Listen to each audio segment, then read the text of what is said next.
So if 9/11 was really an inside job, then who were the people inside that did it? Well, we can start by looking at some of the people inside the buildings that were targeted and destroyed on 9/11. In the impact zone of the North Tower was a company called Marsh & McLennan, which at the time was the world's largest insurance brokerage company. One of Marsh's executives was a guy named L. Paul Bremer, who was also the chairman of the Congressional National Commission on Terrorism from 1999 to 2000, and the U.S. Ambassador at Large for Counterterrorism from 1986 to 1989. Instead of going to work on the day of 9/11 and dying inside the towers with hundreds of his employees, Bremer decided to go on MSNBC and tell the world that Osama bin Laden was behind the attacks and possibly Iraq and Iran, and then he demanded the most severe military response we can come up with. L. Paul Bremer was called away from Marsh in 2003 to become the Iraq occupation governor, a role he has been widely criticized for. So Bremer not only worked inside the buildings, but had offices directly in the impact zone of the North Tower where Flight 11 would hit. He missed work on 9/11 to give us the official story on national television, and went on to be the Iraq occupation governor. You really can't get more connected to 9/11 than that. Oh wait, you can, sorry. I forgot to mention that Bremer was also the former manager for Kissinger Associates. He was a member of the board for Akzo Nobel, the parent of International Paint Company, which produced a fireproofing application for skyscrapers called Interchar. Bremer was also on the International Advisory Board for the Japanese mining and machinery company Komatsu, which at the time had been involved in a joint venture agreement with Dresser Industries, the oil services intelligence front where Prescott Bush Sr. and George H.W. Bush got their start with Neil Mallon. Anyway, the Komatsu Dresser mining division operated from 1988 to 1997, and in July 1996 it patented a nanothermite demolition device that could, quote, demolish a concrete structure at high efficiency while preventing a secondary problem due to noise, flying chips and dust, and the like. As many of you know, residues of thermite, a highly energetic chemical mixture, have been confirmed in samples of World Trade Center dust, and the use of thermite at the World Trade Center was also revealed by environmental data. See the description for more links and sources. But wait a minute. It would have taken tons of this stuff. How could they get it inside the buildings and put it into place without anyone finding out? This would have taken hundreds of people. Someone would have talked by now. It just doesn't make any sense. Well, who ran security for these buildings? Marvin Bush's company Securacom Stratesec did, up until 1998 when that role was handed off to Kroll Associates. Yet Stratesec still retained security contracts that didn't expire until the day of 9/11. Both these companies have a suspicious cast of characters working for them. Bush's cousin, Wirt Dexter Walker III, was the CEO of Stratesec with a long history as a manager for CIA front companies, such as Glor Forgan. The corporate operating officer of Stratesec was a guy named Barry McDaniel, who came from BDM International, where he was a vice president of material distribution and management systems. He also had a history of involvement with black projects. Securacom Stratesec also ran security at Dulles International Airport, where Flight 77 into the Pentagon was hijacked out of, and also had contracts with United Airlines. They also ran security at Los Alamos National Laboratories during the time period that nanothermite was first being developed there. Then there's Kroll Associates, also known as the CIA of Wall Street. Kroll's managing director was a guy named Jerome Hauer, who, like L. Paul Bremer, survived the 9/11 attacks by going on national television to give us the first accounts of the official story. Before anyone knew it was happening, these guys apparently had it all figured out. In addition to being managing director for Kroll, Jerome Hauer was the national security advisor with the National Institute of Health, which managed the government response to the anthrax attacks shortly after 9/11. On the day of 9/11, Hauer advised the White House to start taking Cipro, an antibiotic effective against anthrax, and then strangely a week later, 2 senators and several people in the media who had been calling for an investigation into the 9/11 attacks were mailed anthrax and told to shut up, apparently by members of Al-Qaeda, who later turned out to be a bioweapons researcher at US AMRID in Fort Detrick, Maryland, named Stephen Hatfill, who had worked with Jerome Hauer for a company called SAIC. Scientific Applications International Corporation, a defense contractor with expertise in thermite-related technologies, played a large part in the NIST World Trade Center investigation.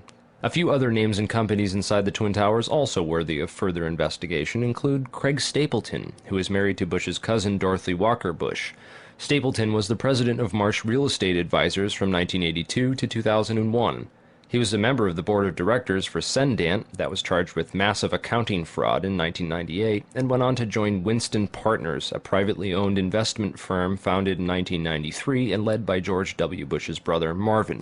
Other very powerful and well-connected people worked in senior management at Marsh. These included Stephen Friedman, a senior principal at Marsh Capital and former partner at Goldman Sachs, who later became George W. Bush's top economic advisor.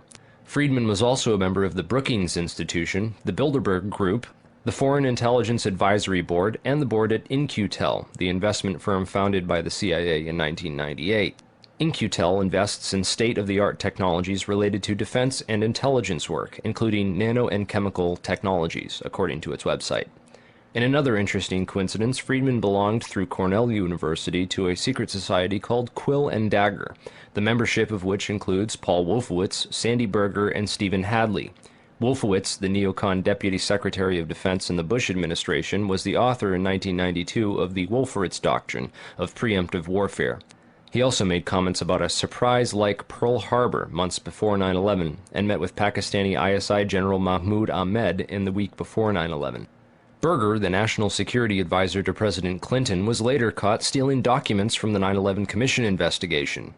Berger was also the boss of White House counterterrorism czar Richard Clarke, and together with Hadley, who was Condoleezza Rice's deputy, was responsible for delaying or obstructing Clarke's plans to stop al-Qaeda in January of 2001.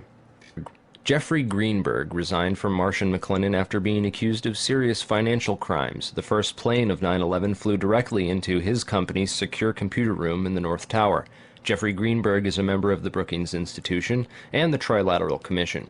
Jeffrey Greenberg rose quickly through management at Marsh, having come there directly from AIG in 1995, and then becoming CEO just 4 years later. At Brookings, Greenberg hobnobbed with Lee Hamilton, co-chair of the 9/11 Commission. There's also Jim Pierce, another Bush cousin, who was managing director of Aon Corporation, who, according to the NIST report, modified unknown sections of Floor 83 in the South Tower in 1997. Jim Pierce had arranged a meeting on the 105th floor of the South Tower for that morning. Pierce survived that day, despite the fact that 12 people came to the meeting in the South Tower and 11 of them died. The location of the meeting had been changed the night before to the Millennium Hotel, where Pierce watched the South Tower as it was hit by the aircraft. Apparently, the meeting attendees were not all notified of the change in location. Another interesting character is Joseph Kaspudes, of Baseline Financial Service, which occupied the impact zone of the South Tower on floors 77 and 78, where United Airlines 175 impacted. Kaspudes has a history of being well connected to the highest levels of government, as well as to the defense and intelligence industries. Kaspudes worked from 1972 to 1977 for the U.S. Department of Commerce and Defense. He was also the deputy director of Nixon's White House task force that dealt with the Arab oil embargo of 1973, and was instrumental in the creation of the Department of Energy. Kaspudes went on to run a large corporation called Primark that had offices in both towers on 9/11. One of the subsidiaries of Primark, the Analytical Sciences Corporation, TASC, worked with so-called black or top-secret programs. TASC also worked closely with the National Institute of Standards and Technology. Kaspudes was also a member of the Logistics Management Institute, LMI, whose members included Paul Kaminsky of In-Q-Tel and General Dynamics, Charles DiBona of Halliburton, Skull and Bones member Joseph Samuel Nye, and Michael Daniels of Scientific Applications International Corporation.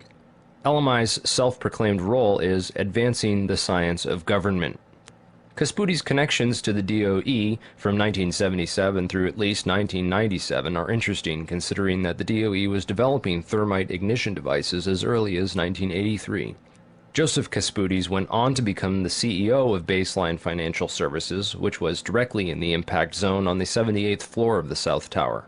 According to NIST, Kaspudes' Baseline Financial modified the southeast corner of Floor 78 in 1999, exactly where the aircraft hit on 9/11. Floors 77 and 78 were upgraded for fireproofing in June and April of 1998, respectively. Another company of interest on Floor 91, just above the impact zone for the South Tower, was Washington Group International. This company was known primarily as a construction and mining firm, and it had just acquired Raytheon Engineers in July of 2000. In 1996, Washington took over Morrison Knudsen, an engineering and construction firm that had a history of working on large-scale projects around the world, including in China, Iran, Afghanistan, and Saudi Arabia. The Army Corps of Engineers hired Morrison Knudsen to demolish over 200 buildings in 1995. One of the DOE facilities for which Washington was responsible well before 9/11 was the Savannah River site near Aiken, South Carolina. In February of 1997, Lawrence Livermore National Labs and the Savannah River site signed an agreement of cooperation to share technology. Savannah went on to add developing sol gel technology for fuels and other applications to its portfolio.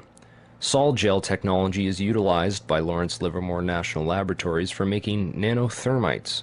In another coincidence, Savannah River Technology staff participated in the search and rescue operations at Ground Zero by providing unique tools. Just before 9/11, Washington was going through a tough time financially and sought Chapter 11 bankruptcy protection. Securities and Exchange Commission documents show that Washington made court-ordered pre-petition payments as part of these proceedings to a number of companies, including Komatsu. Washington also made payments to Greenhorn and Omara, whose employee, Teresa McAllister, was a lead author of the FEMA and NIST reports on the World Trade Center disaster, and to Sumitomo Bank, which was closely allied with Komatsu. Building 7 was a 47-story federal office building in the World Trade Center site, which collapsed at 5:20 p.m. on the afternoon of 9/11. This building was home to the CIA, in fact, the largest CIA headquarters outside of Langley, Virginia. It also housed offices for the Secret Service and the Securities and Exchange Commission. One of the most interesting tenants, however, was then Mayor Giuliani's Office of Emergency Management and its Emergency Command Center on the 23rd floor. This floor received $15 million worth of renovations, including independent and secure air and water supplies, and bullet and bomb-resistant windows designed to withstand 200-mile-per-hour winds. Mayor Giuliani was a former U.S. prosecutor for the South District of New York from 1983 to 1989, who was in charge of investigating the terrorist financing Bank of Credit and Commerce International.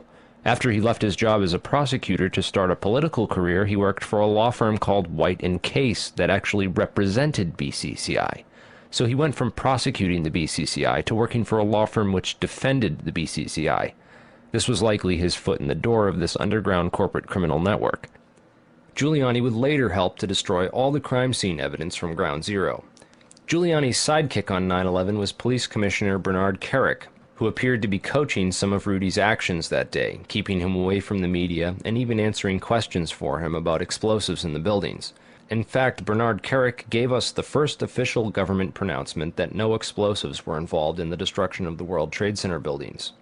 Kerik's department was also the same one that found that pristine, completely undamaged hijacker's passport, which survived a plane impact, and Fireball, which destroyed 2 titanium black boxes and 3 towers.